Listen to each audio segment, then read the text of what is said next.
Yo, what's up, my internet friends? It's your girl, Mary, back with another service dog story time. Esther is right there, the dog in question, just having a snooze. I have a drink right here. I would suggest you grabbing one before we start because this is going to be a doozy. Sorry if it's long. It's a long story. So, here is my stack of receipts. Where the stack comes from, I'll explain later into the story, but let's just get into it. The time my entire college dance team quit because I got a service dog. So, the story takes place in 2014. 2014, 2015. That was my freshman year of college, and I was on a dance team at my school. I guess it doesn't matter if I say the school name. It was Ferris State University in Big Rapids, Michigan. That's where my dad went to school. That's where I spent my first 2 years of undergrad. And that is the school where this happened. But I'll get into that part later because the school was awesome. So that's why I don't feel so bad saying their name, because I'm going to brag on them in a minute. But, so my first year of college, I was on the dance team, and I was also having a really hard year. I was hospitalized once in the fall, and was just having a really rough time with the transition to school and just everything. And, like, all the health stuff I had been dealing with. And so, hey kitten, stop it. Over Christmas break, I had started talking to my parents about the possibility of getting a service dog. Felony, stop! I'm just munching on this basket over here. Okay. So, anyways.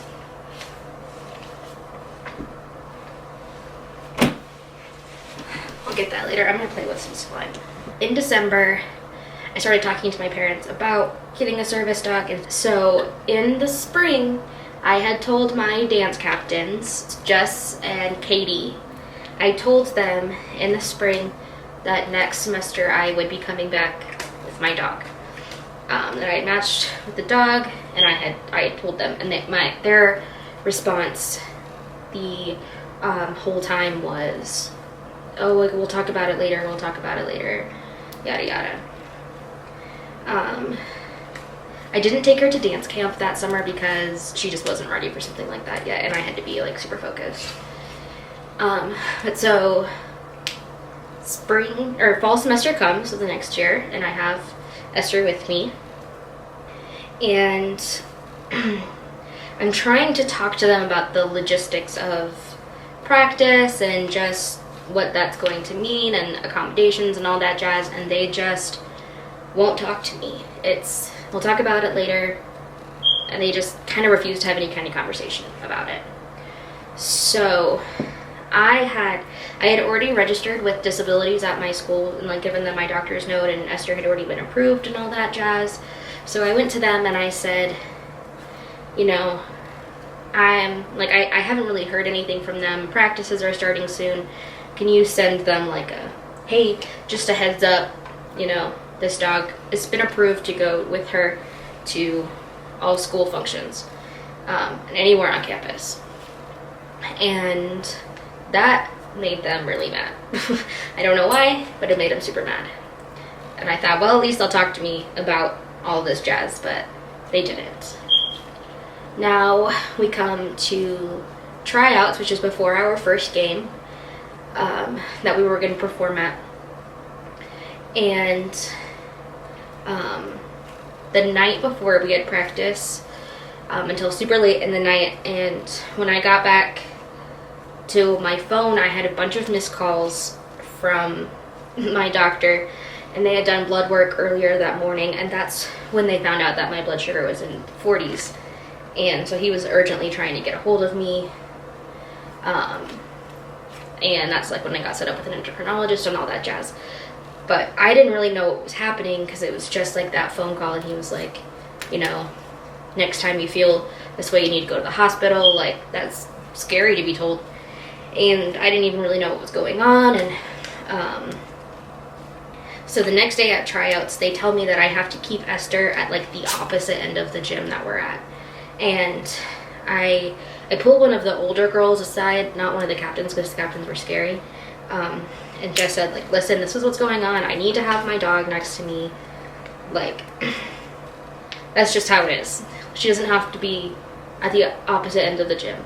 Like, and she told me that they're technically supposed to have like a trainer or a medical trained person at these events in like case somebody gets hurt or whatever, because it's like the public can try out, and that they didn't have that person even though they were supposed to, and because of that they made me sit out for the entire tryout. And we didn't have to try out like again for the team, but they wanted us to dance with the girls that were trying out to see if they like fit into our group well, but I didn't get to dance. No big deal, I didn't care like that much, it was just tryouts. So after tryouts we slowly start approaching our first game, and Katie had told me that athletics was having issues with me having my dog.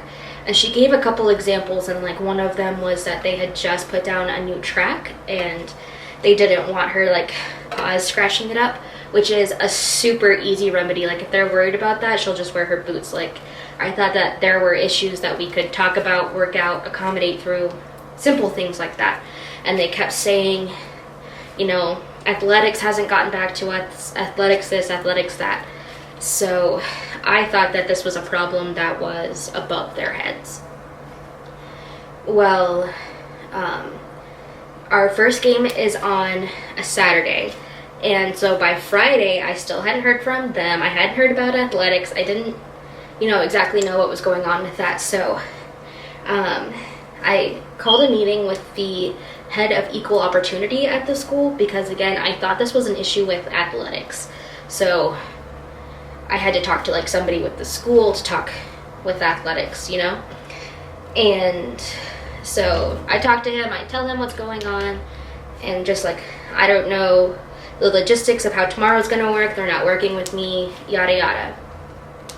I have that meeting with him, and then I go to class. After I get out of class, I have a missed call from Homeboy, the head of equal opportunity, and he said, well, I contacted athletics and they approved your dog to be with you when you registered with disabilities in the spring.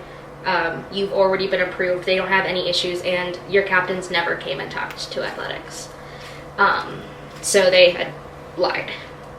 And so for that reason they called the two captains in with Homeboy and the athletic advisor and basically told them, like, you don't have a choice. Like, stop being jerks. Just, like, work with us. And that made them really, really mad. And, oh, I forgot to say, one of the things that they claimed why, like, I shouldn't have Esther is because she was distracting, and what they said that she would do was every 30 or so minutes she would stand up and turn around and lay back down to reposition. That was it. Like one time she like stood up when she wasn't supposed to, and I said, hey, get back down, and she did. Other than that, she's how she is right now. And so they told them that, you know, those that excuse that she was distracting because she was like a living, breathing animal that moved sometimes. They told her, like, they said if she was like running across the dance floor and like barking, like, then yeah, but she's a dog and she readjusted because she was laying down on, anyways. And so they were mad, very mad, and we had practice that night because we had a game the next morning, and one of the older girls, the girl that I went to talk to at tryouts, she came in and she said, you know, Jess and Katie aren't coming tonight or tomorrow, if you still want to dance, you guys can reblock the number without them in it. And we all decided that we still wanted to do the dance, and we reblocked it without them. And I thought that the timing was suspicious and that it was probably related, but I didn't want to say anything. I didn't want to like stir up drama because I didn't know what was going on. I wasn't sure. I didn't think it was an issue with them ever. Like, it wasn't, they they told me that it was an issue with athletics. Like, I legit thought that the problem was over their head. But it wasn't. And so, yeah, so I don't say anything that night. And the next day at, like, I think I got around 11 or 12 in the morning,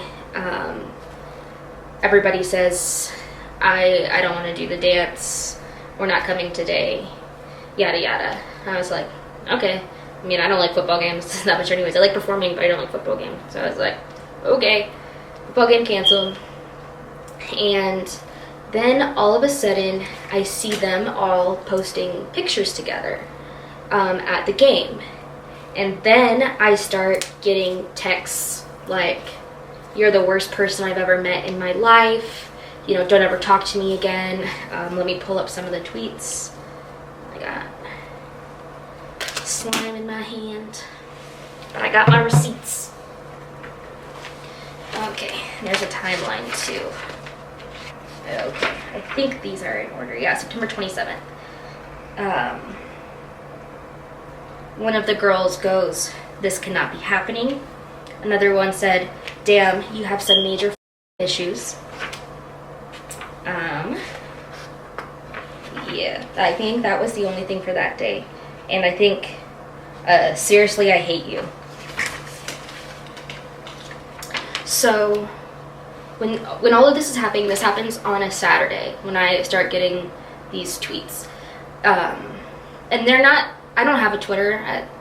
Did I have a Twitter at this point? I hardly ever use Twitter. I think I had one, but, so they weren't, like, adding me, but, you know, we have the timeline right here, and I can go in through that more, but, like, I would post something, they would post something. I would do something, they would post something. You know what I mean? Like, we have the dates and stuff like that. So anyways, I'll keep going. So on Monday, on Sunday, I'm in communication with my mom. I'm telling her everything that happens. And one of the other mothers of the girls on the team called my mom and said, "Why is your daughter suing the dance team?" And my mom was like, "What?" And they were like, Jess and Katie gathered everybody together and said that Mary was suing the school and suing the dance team. And my mom was like, "That is not what happened at all." And so I called the girl the next day, and the girl who's the daughter of the one that called my mom, and just explained to her what happened, and she was like, "That's not anything like what Jess and Katie said happened." And I was like, yeah, like, I didn't do anything. And then the next day, Monday, I'm frantically calling homeboy, and I'm like, "What did you say? What did you say to them?" And like, I'm like sobbing on the phone with him, trying to say what happened, and he's like, "Okay, we'll get everybody together tonight for a meeting." Oh wait, I don't know when this happened, but at one point I had an individual meeting with our choreographer, Kit, and he said that he was afraid of dogs. Now, we were sitting at a long table, and I was at the head, and homeboy was on this side, and Kit was on the other side, and Esther was underneath my chair. So he was literally like a foot away from my dog and was fine.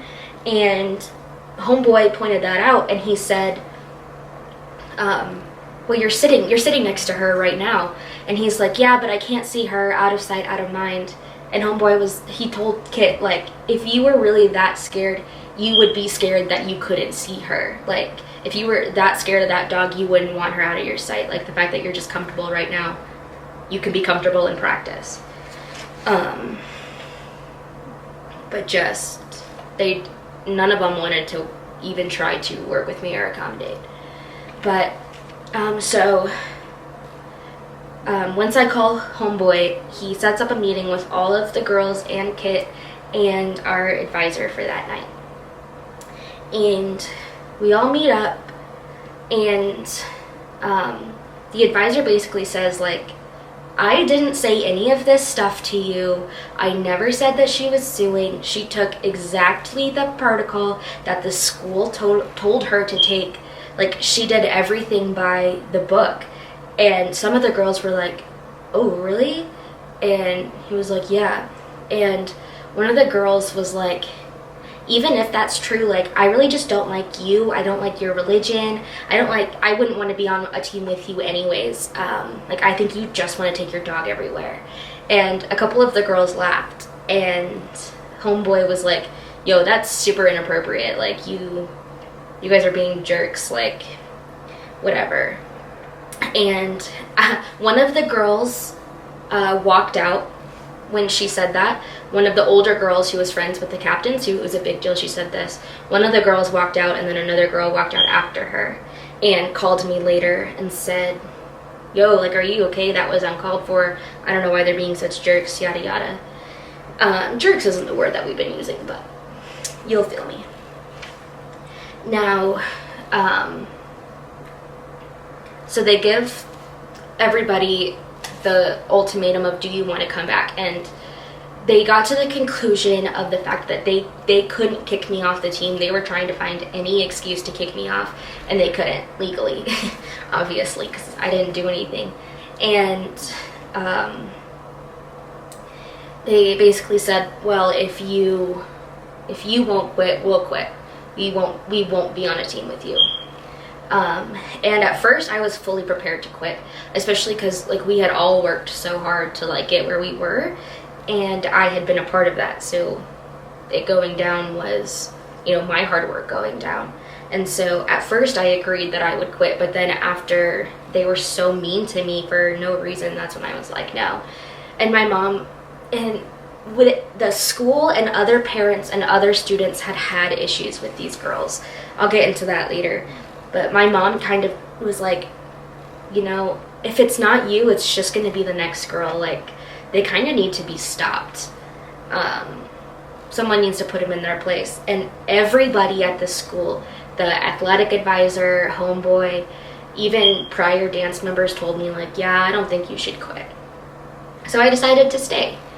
And they thought that they would get me on the fact that in order to remain a club sport, you had to have at least 5 members. So when they all quit, I only had 1 member, obviously, but the school gave me enough time to find people, and thankfully I found a good enough chunk of people, and we formed a new team. And they formed a new team called Limitless Dance Crew. Yeah, so let me check my timeline real fast. Okay, so this was September 18th, 2015. That's when I decided to stay, and the rest of the team decided to quit and form Limitless Dance Crew. Around September 27th is when we had our first official team meeting, and I posted on Snapchat of them doing just like whatever they wanted to do, like whatever their trick was, and there's people just like doing cartwheels and having fun. And one of the girls tweeted, like, I didn't know that cartwheels were dance moves, even though they kind of are. There were comments like, when the dance crew is better than the dance team will ever be. This is a little bit later. Yeah, September 28th is the I Seriously Hate You one. Yeah, okay, so that's all I have for that date. As we go on, okay,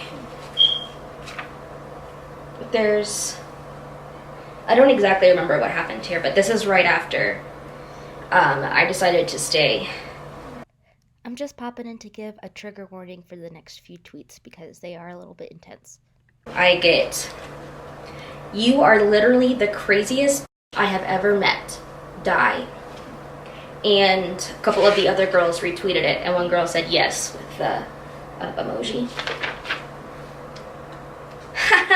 I just realized that Katie's Twitter bio at the time said dancer, Ferris State, something grad, lover of dogs. Bull. I call bull. Okay, these are again profiles. Okay, and then yeah, the damn you have some major issues. I think I got that one. Oh, it's because people are retweeting it. That's why I have so many of them.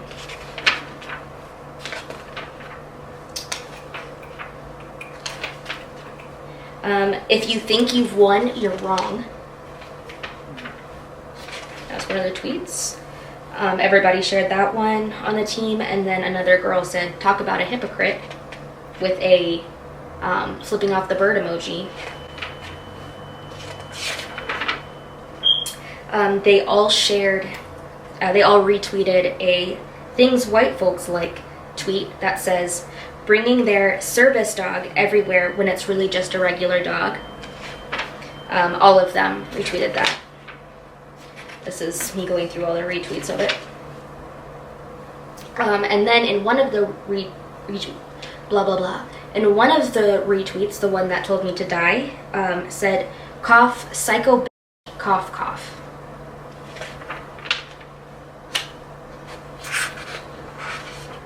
Okay, next we get to our first time we performed, and this was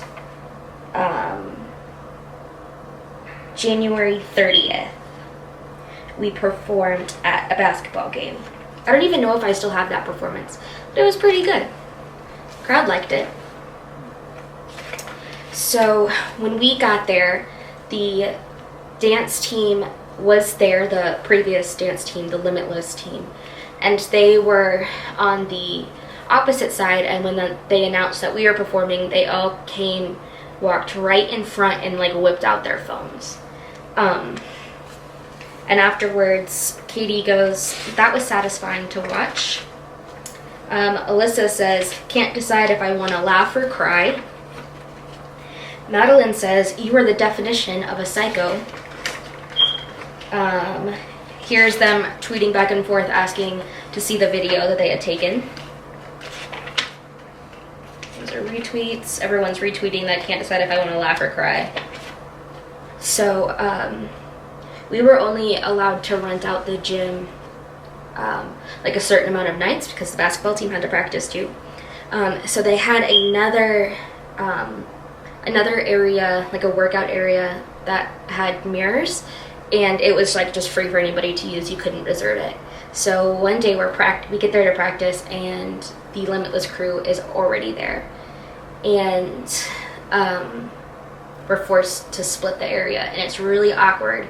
And at first it like surprised me, so I left to like go calm down, but then I came back and I was like, I'm not gonna let them win.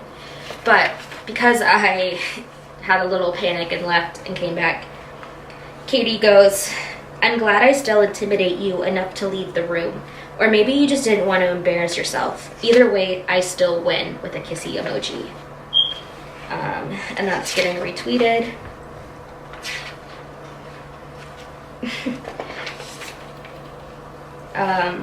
And then she also sends 1, 2, 3, 4, 5 knife emojis. Later, a school-wide email was sent out about dance team tryouts, and she retweeted it saying, OMG, so excited for dance team tryouts. Just being petty. Let's see, what else is there? I think that's the best of the juicy receipts. Yeah, okay, and then this is the receipts, and then this is them organized by person who said it. So I'll get to who put this together in a second. But so I have my new dance team, and it got to a point where they were just harassing us. Like, they were showing up where we practiced, when coming to our games, and one day one of the girls asked me not to advertise ahead of time, like on our social media, that we were going to be performing at such and such event because they didn't want the bullies showing up. And at that point, like, I knew when I decided to stay on the team that I was going to be the scapegoat for all of this, and it was something I was going to have to put up with. But, you know, these dancers didn't sign up for that, and I didn't deserve to get harassed, but they for sure didn't deserve to get harassed. Hey, the video got cut out. Anyways, so at that point, I told one of my coworkers, who happened to be the school's Title IX coordinator. He was on staff, and I was kind of looking for advice on what to do, and he said that he was forced to report it because it was discrimination on the basis of a disability, and that he had it was a mandatory report. And then once the report was filed, I would have the choice on if I wanted it investigated or not. And so I called my mom and I said, hey, look, this got reported and they are asking if I want to do an investigation. Should I do it? And my mom was like, you know what, it's been long enough, like, especially if they're tormenting other people, it's been long enough. And so I decided to go ahead with the investigation. Now, this was like during like dead week or before finals week, I think. It happened towards like the end of the school year when I was very, very busy. And this was also very sensitive for me. And so my mom is the one who put together this timeline, and it has all of their Twitter handles. Then it has a timeline with dates, like showing the correlation between their passive aggressive tweets and things that were going on. And there were some that were obvious, but you know what I mean. There were some that were obviously related to me, but you wouldn't have known that had you not known the context of what was going on. And then it has all of their profiles and then all of their tweets. And then apparently in the back it's organized by tweets by a specific team member. But so yeah, I forgot who I had a meeting with, but it was like the head of equal opportunity and Kevin, I think was his name. Sorry, Kevin. He was my coworker. He stayed, and I forgot who else was there, but there was like a lot of head up people there, and we had a meeting, and of course Esther's there behaving really well. I show him all these tweets. I tell him what's been happening. He has a sister who is diabetic. Well, I'm not diabetic, but I still was dealing with reactive hypoglycemia really bad at the time. Made a ton worse by stress. But so he got it, and he asked what I wanted to do, and I don't remember what all of the options were, but the option I settled with was they were all going to be called in, and they were going to be given a warning, and then if it continued they would have been expelled. And the main reason was because they didn't want these people to be the ones that were representing the school. Like, they didn't want them to get a diploma if this is how they were going to act. The dance team was given security, and if we happened to be at the same place as them, they had to leave. Like, in this situation where we showed up in the same practice room again, they would have to leave, which was really nice. I don't know how that all played out because I didn't return to school that year. It was way too much. I moved home. Just being on campus, I was just had such a bad memory with that, and I was constantly like, are they watching me? Are they tweeting about me? You know what I mean? All that jazz. Just being on campus wasn't fun anymore. But I never saw any videos of them competing after that. I built up my dance team. I took us to UDA dance camp. I'll insert some pictures of that too. And we won. The way that UDA works, it's kind of like by grade. You don't compete against each other, but you compete for your own score, like A, B, C, or D. And we got all A's, and we got the most improved award. And then the dance team continued on without me, and they're still going strong, so I've heard and seen, and I haven't heard anything about Limitless or whatever. They just died out. I think what they thought would happen was that they would all quit, form their own team, and then I wouldn't be able to make a new team out of scratch and build it up so fast and, you know, be performance ready by, this happened in September, and we had our first performance in January. So we took that semester to practice and learn, and we did like 3 or 4 routines that semester, and I thought that they were good, especially for the girls not having a lot of dance experience. But I thought that they thought that I would fail, and then they would just get to pick up where they left off without me. But that didn't happen. My service dog has been on 2 college teams and 1 competitive hip-hop team since, and I never had a problem. When I was at school at Ferris, she came with me to basketball games because I almost always had a handler there. Be it my friend or my family came up to watch the main game, and so I always had a handler. And for basketball games, we didn't stand on the sidelines. Not that year. We weren't ready yet.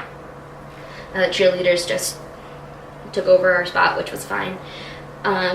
But when I got to my second team, I did stand on the sidelines, and that's not a safe place for a dog or a dancer, so she didn't come with me to games, but she came with me to practices, events, all that jazz.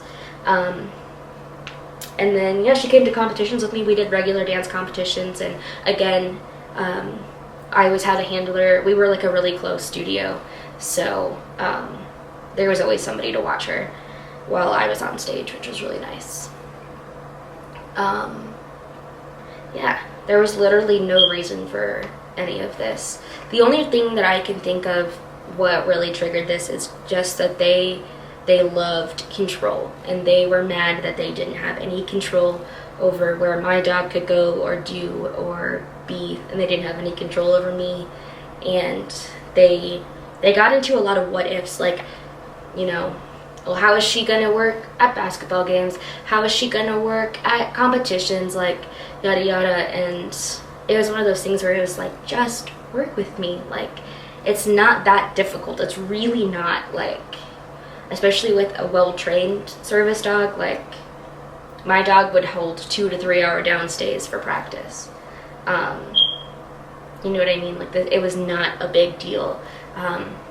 And there was always somebody to handle them, whether it was friends or family of people on the dance team, or especially at games, like you're in college and like my whole dorm would go to games. You know what I mean? It wasn't like I was ever without somebody that could handle her. But they just refused. They refused to do any work with me. They refused to just even be kind or decent or accepting. And both Jess and Katie were pharmacy students, and that makes me really nervous. I think a lot of them are also in health, going into health fields, so we'll see how that goes. You know, I didn't continue to get any harassment, so I'm assuming they stopped and didn't get expelled, which is good. I wanted them to stop. I didn't necessarily want them to get expelled, but yeah, that's the time my entire dance team quit because they didn't want to be on a dance team with me and my service dog. I hope you enjoyed it. Yeah, that's all I have to say. That's been my story time. That was a lot easier than I thought it was going to be. I was worried about being vulnerable, but it's been long enough that I can tell this story now. At first it was a real sensitive topic. But don't cyberbully people. It's not nice. And, you know, I feel like they lost out on so much. Like, we could have been so good. Like, they're the ones that did this to themselves. You know what I mean? Like, they're the ones that did this. It took me a long time to, like, I felt bad for, like, ruining the team. And, like, ruining all the hard work that we had done. But I didn't do anything. So, I'm glad I've healed enough to be able to say that. If you're watching this, I hope you're in a better place. a happier place than this, because you weren't in a good place when you did this. You couldn't have been. So, yeah. Oh, and shout out to Ferris. Ferris was awesome. So awesome. They were so accommodating.